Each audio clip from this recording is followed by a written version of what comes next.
Seminar kor loogu qaadayay tayada kormeerayaasha wasaaradda waxbarashada gobolada Somaliland ayaa maanta lagu qabtay magaalada Burco. Seminaarkan ayaa waxaa ka soo qayb galay kormeerayaasha wasaaradda waxbarashada ee gobolada Togdheer, Saaxil, Sool, Sanaag, Badhan, Daadmareer, Saraar iyo weliba Buuhoodle. Waxaa ugu horreynba halkaasi ka hadlay agaasimaha waaxda kormeerka guud ee wasaaradda waxbarashada Somaliland, Xasan Cabdilaahi Roble, oo ka warbixiyay ujeedada seminaarkani.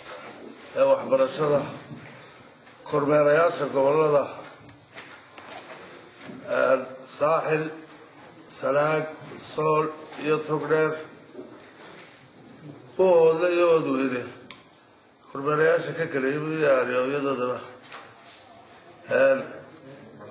kormeerka guud qaybta ka mid ah bixinaysa seminaarka laba xubnood oo ka tirsan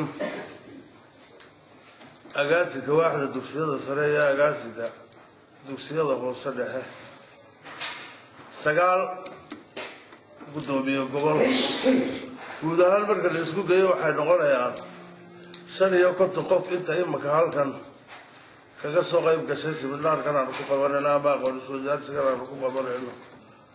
inta in leegna oo goboladii galbeedna waxay ku galeen hadda ka hor oo soo dhamaaday Khamiistii gobolka Awdal aanu isugu geynay Saaxil laga bilaabay ilaa Seylac.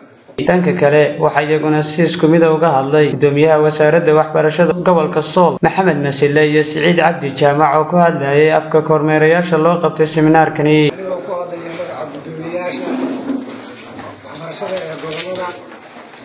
Togdheer, Buuhoodle, Saraar, Sool, Sanaag, Badhan.